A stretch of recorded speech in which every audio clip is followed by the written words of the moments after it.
I faked it. For 5 years. Every single time. Not just sometimes. Not just when I was tired or distracted. Every time. For 5 years straight. And he never knew. Never suspected. Never asked if something was wrong. Until the night I couldn't do it anymore. The night I just lay there, tears running down my face, and said the words I'd been terrified to say for half a decade. I can't keep pretending. That's when everything changed. That's when my marriage almost ended. Not because I'd been faking it, but because I'd been lying about it for so long that I didn't know who I was anymore. I need you to understand something before I tell you this story. I loved my husband. I still do. This wasn't about him being a bad person or a bad partner. This was about me being so afraid of hurting him, so terrified of being that woman who doesn't want sex, that I spent 5 years performing instead of being honest. And that performance almost cost me everything. It started small, it always does. We'd been married for 3 years, together for 6. I was 32, he was 34, no kids yet, both working, living in a small house in suburban Chicago. From the outside, we looked perfect, happy, in love, and we were in love. That was never the question. But somewhere around year 3 of marriage, something shifted in me. Not dramatically, not all at once. Just this slow, quiet fade. Sex started feeling like work, like something on my to-do list. Between laundry and grocery shopping and answering emails. It wasn't that I didn't want connection with him. I did. I wanted to curl up on the couch and talk, watch movies, hold hands. But the physical part? That started feeling like pressure, like performance, like something I owed him. The first time I faked it, I didn't plan it. We were having sex on a Tuesday night, middle of the week, both tired from work, and I just wasn't feeling it, wasn't connecting. My mind was somewhere else. Thinking about a presentation I had to give the next day. Worrying about whether I'd sent that email. And I realized it wasn't going to happen for me. Not tonight. But he was close. And I thought, if I just fake it, we can be done. He'll feel good. I can go to sleep. No one gets hurt. So I did. I made the sounds, did the movements, acted the part. And it worked. He finished, rolled over, said, "I love you." Fell asleep happy. And I lay there thinking, well, that was easier than explaining why I wasn't in the mood. That's how it starts. One time. One harmless lie to avoid an uncomfortable conversation. And then it happens again. And again. Until you've been doing it so long you can't remember the last time it was real. By year 4 of marriage, I was faking it almost every time. Maybe 8 out of 10 times, maybe 9. And it wasn't just the physical part. I was faking the wanting. Faking enthusiasm, initiating when I didn't actually want to because I thought that's what good wives do, making sounds I didn't feel, performing a version of myself that wasn't real. And the worst part?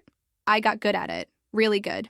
I knew exactly what to do, what to say, how to move, how to make it convincing. I studied him, learned his patterns, knew exactly when to react, when to finish, how to make it seem spontaneous and real. I became an actress in my own bedroom, and he had no idea he was sleeping with a performance instead of a person. I told myself it was fine, that this was just what marriage looked like, that after a few years, of course, the passion fades. Of course you have to work at it. Fake it till you make it, right? That's what all the magazines said, all the advice columns. Just keep trying, keep showing up. Eventually the desire comes back, except it didn't. It got worse.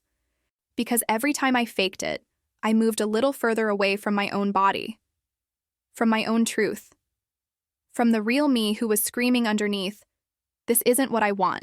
This isn't working. Something is wrong." But I couldn't say that. Because what if he thought I didn't love him? What if he thought I wasn't attracted to him anymore? What if he left? What if this meant our marriage was failing? So I kept quiet, kept performing, kept lying, and told myself I was protecting us both. I started avoiding it when I could. Headaches, exhaustion, early mornings. any excuse that wouldn't hurt his feelings.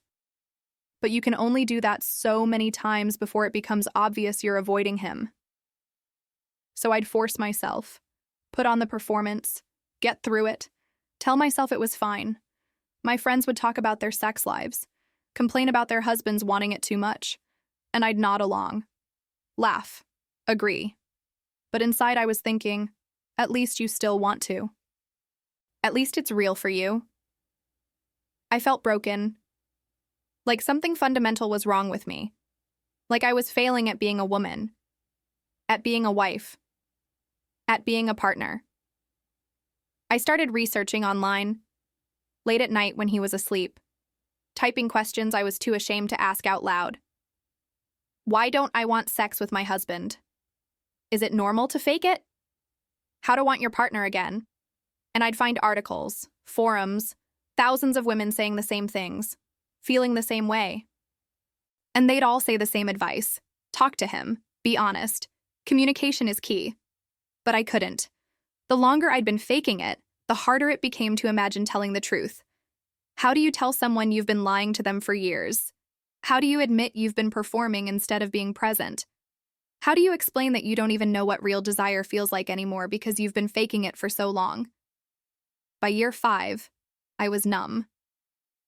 Sex had become this thing I endured, got through, checked off the list, and I'd perfected the performance so well that it took less than 15 minutes from start to finish. Efficient, clinical, completely disconnected from any real feeling. And then one night, something broke. It was a Saturday. We'd been out to dinner with friends, had a nice time, came home. He started kissing me in the kitchen, and I knew what was coming, knew what was expected. Started going through the motions in my head. The script I'd performed 1,000 times, but this time I couldn't do it, physically couldn't. My body just stopped responding, stopped pretending, stopped performing, and I started crying, right there in the middle of everything, just broke down, tears streaming down my face, unable to stop. He pulled back immediately, confused, scared. What's wrong? Did I hurt you? What happened? And I couldn't speak, couldn't explain, just kept crying. These deep, wrenching sobs that came from somewhere I'd been keeping locked away for 5 years. He held me, kept asking what was wrong, if I was okay, if something had happened. And finally, I said it. The truth I'd been hiding for half a decade. I've been faking it. For years. Every time. I've been pretending. The silence that followed was the longest of my life. I could feel him processing, trying to understand. And then he said, very quietly, "Every time?" I nodded. "For how long?" "5 years." He got up, walked out of the room, and I sat there on our bed, alone, thinking I'd just destroyed everything.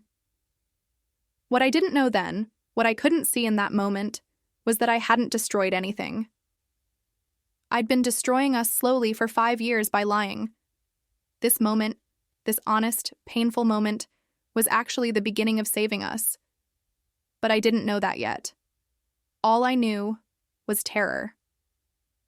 He came back an hour later, sat on the edge of the bed, and said, "We need to talk about this. Really talk." And we did. For hours.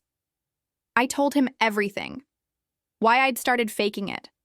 How it had become a habit. How I'd convinced myself I was protecting him. Protecting us. How I'd gotten so lost in the performance that I didn't know what was real anymore.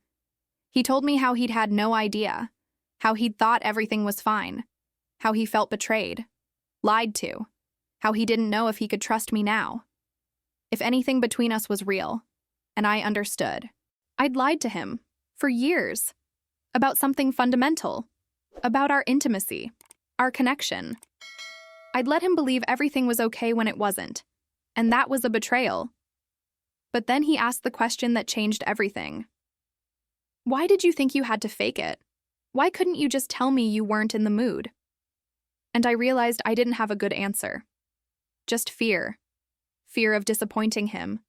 Fear of not being enough.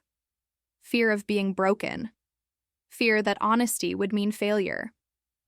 We started therapy the next week, both individual and couples, and that's where I learned that what I'd been experiencing had nothing to do with not loving him, and everything to do with pressure, with performance anxiety, with cultural expectations about women and desire, with shame about not wanting sex. My therapist told me that women's desire often doesn't work the way we're taught it should. That responsive desire is normal. That it's okay to not always want it. That faking it was actually making the problem worse because I was training my body to associate intimacy with performance and disconnection instead of pleasure and connection. She told me that studies show nearly 70% of American women have faked it at some point. That many fake it regularly. That it's so common because we're taught that men's pleasure matters more than our own honesty. That being a good partner means always saying yes, always performing, always making them feel desired. And I started to understand. I hadn't been protecting him by faking it. I'd been protecting myself from having to be vulnerable, from having to say not tonight and risk rejection or judgment, from having to admit that my desire didn't work the way I thought it should. The work of rebuilding was hard. Really hard. It took months before I could be physically intimate with him again without crying. Months of learning to be honest about what I wanted and didn't want. Months of him learning that my lack of spontaneous desire wasn't about him, wasn't rejection, was just how my body worked. We had to completely relearn intimacy.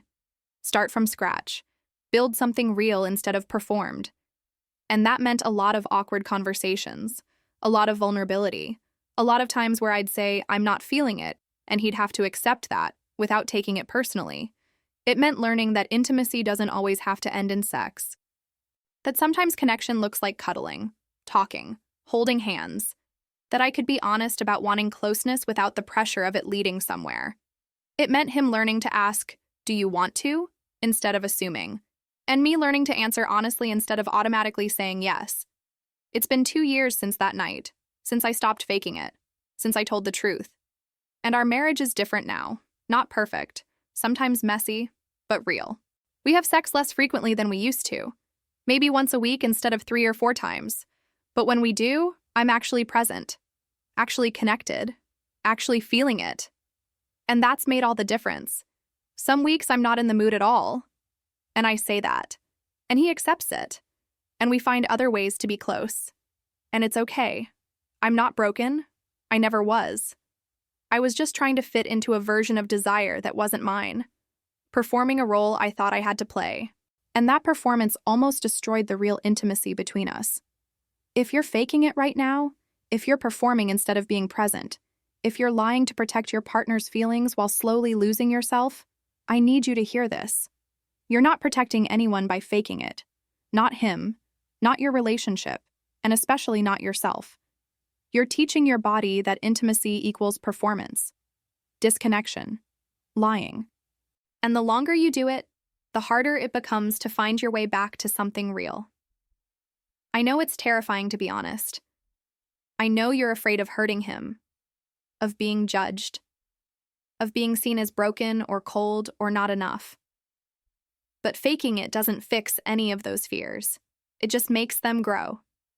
You deserve intimacy that's real, where you can be honest about what you want and don't want, where not tonight is met with understanding instead of judgment, where you don't have to perform to be loved, and your partner deserves truth, even when it's hard, even when it means admitting you've been faking it, because a relationship built on performance isn't really a relationship at all. It took me 5 years to tell the truth.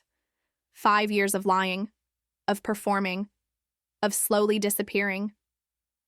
Don't wait that long. Don't lose 5 years of your life pretending. The conversation will be hard, the work will be harder, but on the other side is something real. Something honest. Something that actually connects you instead of pushing you further apart. You're not broken for faking it, but you don't have to keep doing it. There's another way, a harder way, an honest way, and it's worth it.